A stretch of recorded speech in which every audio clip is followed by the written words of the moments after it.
അലറുന്ന സിംഹം പോലെ ശത്രു വന്നാലും എൻ്റെ ഉള്ളം തെല്ലും ഭയപ്പെടില്ല.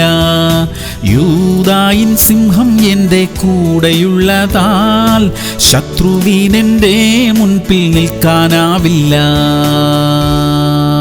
ലൂക്കോസ് 5:24. യേശു പക്ഷവാതക്കാരനോട് എഴുന്നേറ്റ് കിടക്കയെടുത്ത് വീട്ടിലേക്ക് പോക എന്ന് ഞാൻ നിന്നോട് പറയുന്നു എന്ന് പറഞ്ഞു. പ്രിയമുള്ളവരെ, യേശു കർത്താവിന്റെ അധികാരം ഈ വചനത്തിൽ വെളിപ്പെടുകയാണ്. നമ്മുടെ ജീവിതത്തിലും യേശുവിന്റെ ഈ വാക്കിന് അതേ ശക്തിയുണ്ട്. യേശു നമ്മോട് എഴുന്നേൽക്കാൻ പറയുന്നു. നമ്മുടെ കിടക്കയെടുത്ത് നമ്മുടെ വീട്ടിലേക്ക്, സ്വസ്ഥതയിലേക്ക്, സാധാരണ ജീവിതത്തിലേക്ക് സൗഖ്യത്തോടെയും വിജയത്തോടെയും നടക്കാൻ യേശു കൽപ്പിക്കുന്നു. ആകയാൽ സഹോദര സഹോദരി, എഴുന്നേൽക്ക. കർത്താവ് നിന്നെ സൗഖ്യമാക്കുകയാ. പ്രാർത്ഥിക്കാം. സ്വർഗീയ പിതാവേ, സൗഖ്യമാക്കുന്ന അവിടുത്തെ വാക്കിനായി സ്തോത്രം. ഞങ്ങളുടെ ബലഹീനതകളെ മാറ്റുവാൻ അവിടുന്ന് കൽപ്പിക്കുന്നതിനായി സ്തോത്രം. ഇപ്പോൾ തന്നെ രോഗികളായിരിക്കുന്ന അവിടുത്തെ മക്കൾ സൗഖ്യം പ്രാപിക്കട്ടെ. യേശു ക്രിസ്തുവിന്റെ നാമത്തിൽ തന്നെ.